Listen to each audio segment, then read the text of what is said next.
Françaises, Français, mes chers compatriotes, jeudi soir, je me suis adressé à vous pour évoquer la crise sanitaire que traverse notre pays. Jusqu'alors, l'épidémie de Covid-19 était peut-être pour certains d'entre vous une idée lointaine. Elle est devenue une réalité, immédiate, pressante. Le gouvernement a pris, comme je vous l'avais annoncé, des dispositions fermes pour freiner la propagation du virus. Les crèches, les écoles, les collèges, les lycées, les universités sont fermés depuis ce jour. Samedi soir, les restaurants, les bars, tous les commerces non essentiels à la vie de la nation ont également clos leurs portes. Les rassemblements de plus de 100 personnes ont été interdits. Jamais la France n'avait dû prendre de telles décisions, évidemment exceptionnelles, évidemment temporaires, en temps de paix. Elles ont été prises avec ordre, préparation, sur la base de recommandations scientifiques avec un seul objectif, nous protéger face à la propagation du virus. Dans la journée de jeudi, un consensus scientifique et politique s'est formé pour maintenir le premier tour des élections municipales. Et j'ai pris, avec le Premier ministre, la décision de maintenir le scrutin. Hier, dimanche, les opérations de vote ont donc pu se tenir. Je veux ce soir remercier les services de l'État, les maires, l'ensemble des services des mairies, tous ceux qui ont tenu les bureaux de vote et qui ont donc permis l'organisation de ce scrutin. Je veux aussi saluer chaleureusement les Françaises et les Français qui, malgré le contexte, se sont rendus aux urnes dans le strict respect des consignes sanitaires, des gestes barrières contre le virus. Je veux aussi ce soir adresser mes félicitations républicaines aux candidats élus au premier tour. Environ 30 000 communes sur 35 000 ont, après ce premier tour, un conseil municipal. Mais dans le même temps, alors même que les personnels soignants des services de réanimation alertaient sur la gravité de la situation, nous avons aussi vu du monde se rassembler dans les parcs, des marchés bondés, des restaurants, des bars qui n'ont pas respecté la consigne de fermeture. Comme si, au fond, la vie n'avait pas changé. À tous ceux qui, adoptant ces comportements, ont bravé les consignes, je veux dire ce soir très clairement, non seulement vous ne vous protégez pas, vous, et l'évolution récente a montré que personne n'est invulnérable, y compris les plus jeunes, mais vous ne protégez pas les autres. Même si vous ne présentez aucun symptôme, vous pouvez transmettre le virus. Même si vous ne présentez aucun symptôme, vous risquez de contaminer vos amis, vos parents, vos grands-parents, de mettre en danger la santé de ceux qui vous sont chers. Dans le Grand Est, dans les Hauts-de-France, en Île-de-France, nos soignants se battent pour sauver des vies, avec dévouement, avec force. Au moment où la situation sanitaire se dégrade fortement, où la pression sur nos hôpitaux et nos soignants s'accentue, tout notre engagement, toute notre énergie, toute notre force doivent se concentrer sur un seul objectif, ralentir la progression du virus. Je vous le redis avec force ce soir. Respectons les gestes barrières, les consignes sanitaires. C'est le seul moyen de protéger les personnes vulnérables, d'avoir moins de concitoyens infectés et ainsi de réduire la pression sur les services de réanimation pour qu'ils puissent mieux accueillir, mieux soigner. Sans signes graves, contactons notre médecin traitant, n'appelons le SAMU et ne nous rendons à l'hôpital qu'en cas de forte fièvre, de difficultés à respirer, sans quoi ils ne pourront faire face à la vague de cas graves qui déjà se profile dans certaines régions. Faisons preuve, au fond, d'esprit solidaire et de sens des responsabilités. Chacun d'entre nous doit à tout prix limiter le nombre de personnes avec qui il est en contact chaque jour. Les scientifiques le disent, c'est la priorité absolue. C'est pourquoi, après avoir consulté, écouté les experts, le terrain, et en conscience, j'ai décidé de renforcer encore les mesures pour réduire nos déplacements et nos contacts au strict nécessaire. Dès demain, midi, et pour 15 jours au moins, nos déplacements seront très fortement réduits. Cela signifie que les regroupements extérieurs, les réunions familiales ou amicales ne seront plus permises. Se promener, retrouver ses amis dans le parc, dans la rue, ne sera plus possible. Il s'agit de limiter au maximum ces contacts au-delà du foyer.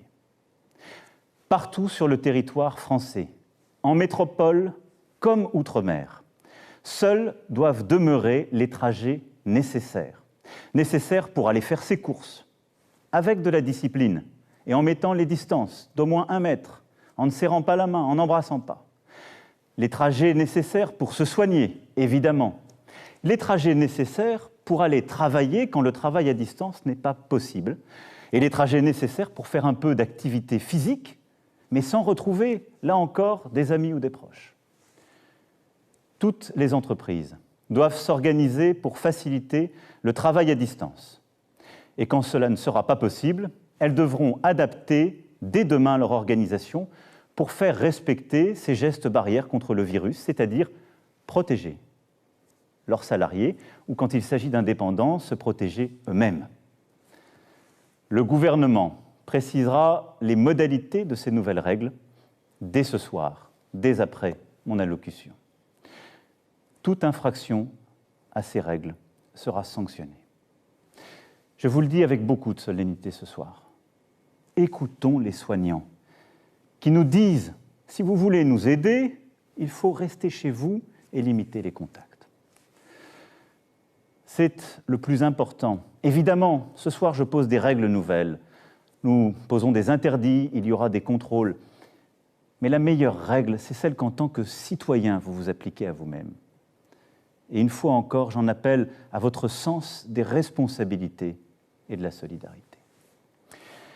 Dans ce contexte, après avoir consulté le président du Sénat, le président de l'Assemblée nationale, mais également mes prédécesseurs, j'ai décidé que le second tour des élections municipales serait reporté. Le Premier ministre en a informé aujourd'hui même les chefs de parti représentés au Parlement.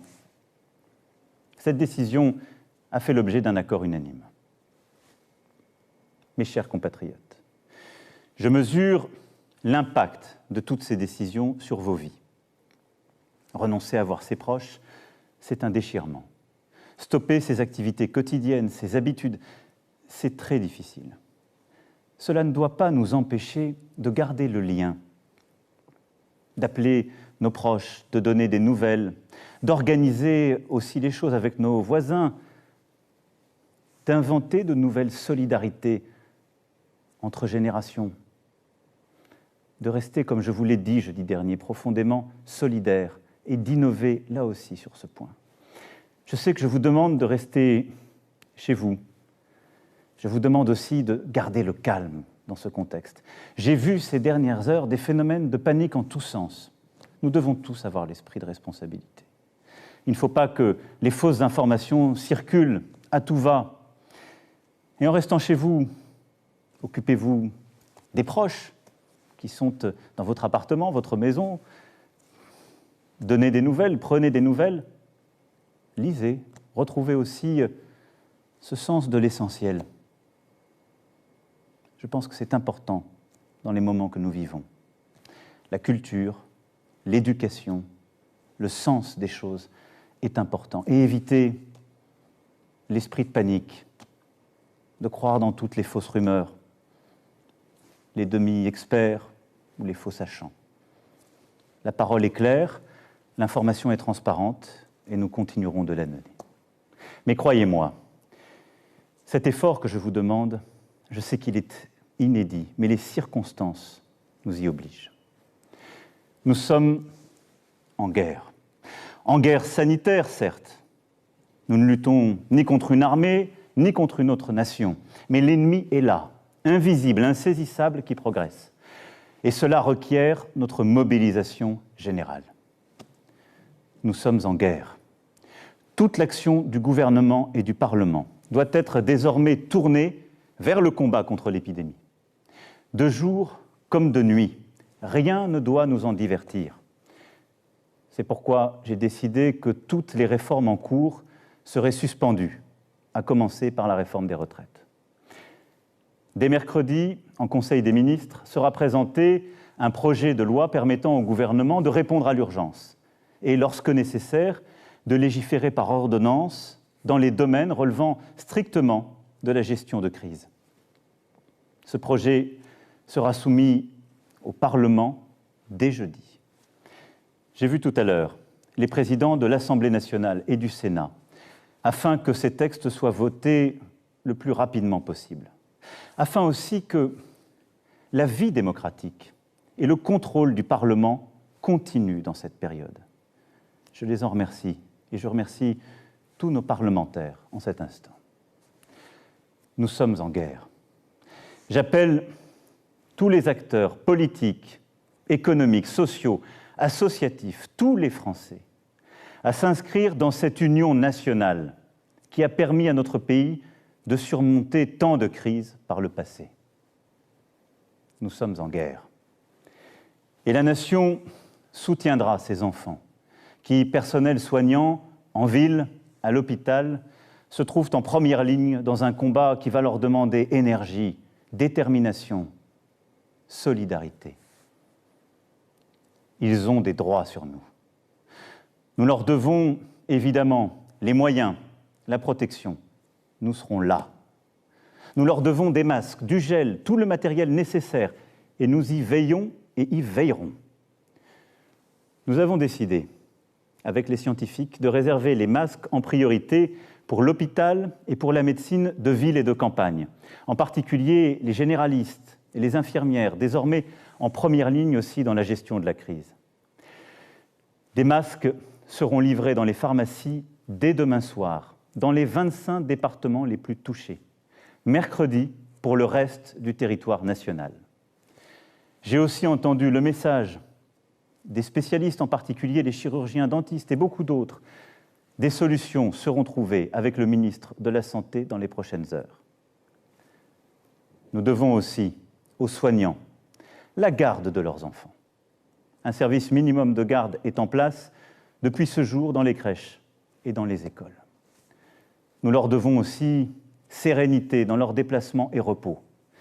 C'est pourquoi j'ai décidé que dès demain, les taxis et les hôtels pourront être mobilisés à leur profit. L'État paiera. Nous sommes en guerre, oui. Le pays accompagnera dans cette période les régions les plus touchées, aujourd'hui, comme celles qui le seront demain. À ce titre, je veux assurer les habitants, les personnels soignants du Grand Est que nous serons au rendez-vous pour les appuyer face à l'afflux de patients et à la saturation des hôpitaux. Je sais ce qu'ils vivent depuis des jours et des jours. Nous sommes avec eux. J'ai décidé pour cela qu'un hôpital de campagne du service de santé des armées serait déployé dans les jours à venir en Alsace. Les armées apporteront aussi leur concours pour déplacer les malades des régions les plus affectées et ainsi réduire la congestion des hôpitaux de certains territoires. Nous sommes en guerre. Aussi, comme je vous l'ai dit jeudi, pour nous protéger et contenir la dissémination du virus, mais aussi préserver nos systèmes de soins. Nous avons pris ce matin, entre Européens, une décision commune. Dès demain midi, les frontières à l'entrée de l'Union européenne et de l'espace Schengen seront fermées. Concrètement, tous les voyages entre les pays non européens et l'Union européenne seront suspendus pendant 30 jours. Les Françaises et les Français qui sont actuellement à l'étranger et souhaitent rentrer pourront bien entendu rejoindre leur pays. Nous devons prendre cette décision parce que je vous demande ce soir d'importants efforts et que nous devons, dans la durée, nous protéger. Et je veux dire à tous nos compatriotes qui vivent à l'étranger que là aussi, en bon ordre, ils doivent se rapprocher des ambassades et consulats et que nous organiserons, pour celles et ceux qui le souhaitent, et là où c'est nécessaire, leur rapatriement. Vous l'aurez compris, vous le pressentez. Cette crise sanitaire sans précédent aura des conséquences humaines, sociales, économiques majeures. C'est aussi ce défi que nous devons mener. Je vous demande des sacrifices pour ralentir l'épidémie.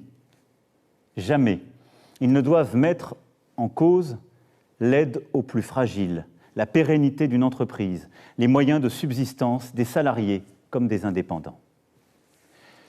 Pour les plus précaires, pour les plus démunis, pour les personnes isolées, nous ferons en sorte, avec les grandes associations, avec aussi les collectivités locales et leurs services, qu'ils puissent être nourris, protégés, que les services que nous leur devons soient assurés. Pour la vie économique, pour ce qui concerne la France, aucune entreprise, quelle que soit sa taille, ne sera livrée au risque de faillite.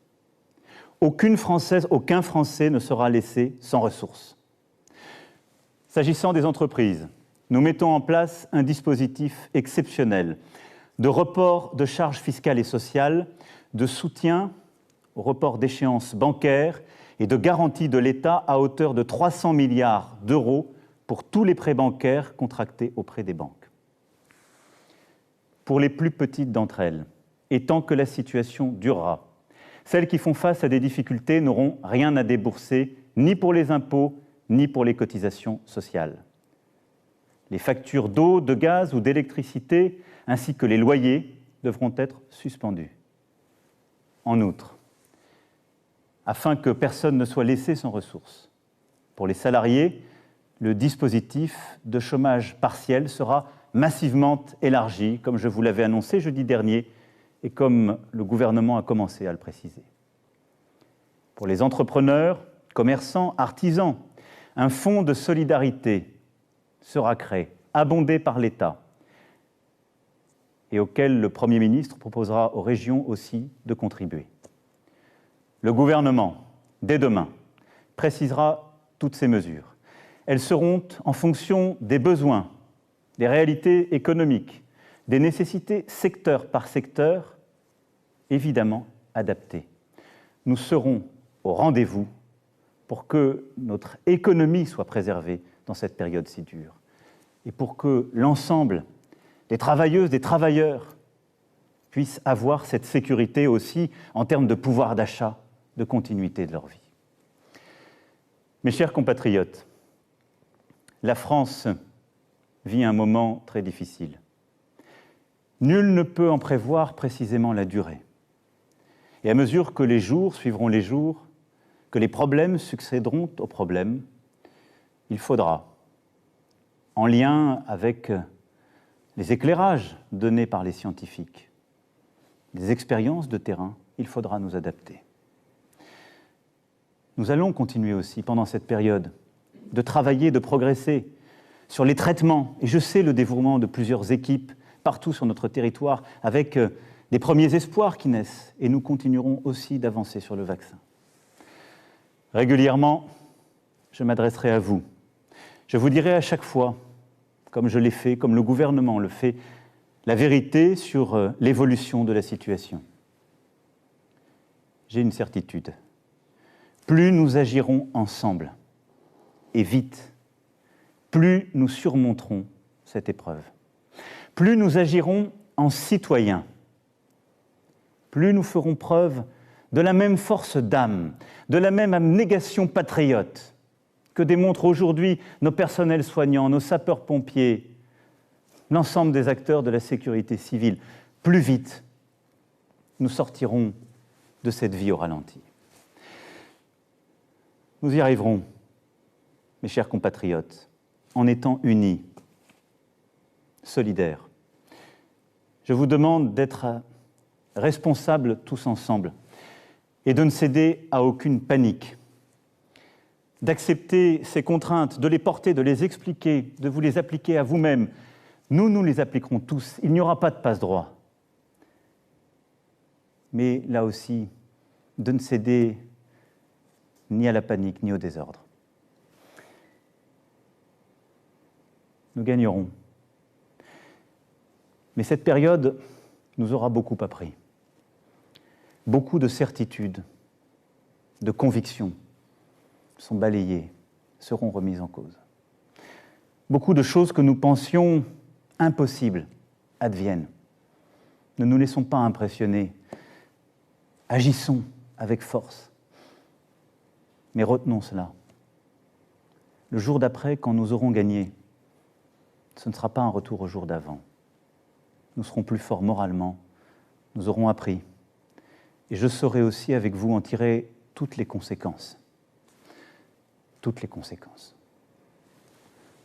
Y sont-nous, individuellement et collectivement, à la hauteur du moment? Je sais, mes chers compatriotes, pouvoir compter sur vous. Vive la République! Vive la France!